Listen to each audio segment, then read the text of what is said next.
kişilər var idi, ay bəhuz, yaxşı kişilər. Hakkın dərgahına elib getdilər.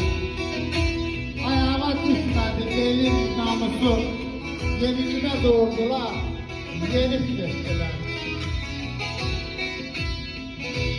Arxa yaratdılar obaya elə, saxtılar atlarını belədən belə. Bir əlsin buruna, bir əlsin yerə, bir gün çapın kimsəyə dönüb getdilər.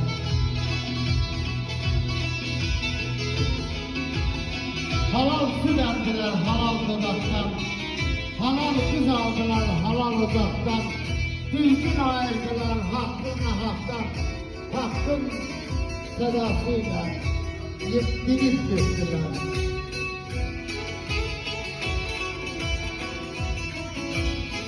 Yaşarar, yaşar. Nəfsi aldatmadı, nə gümüş nəzər, gözündən yayınmadı nə xeyir nəsər.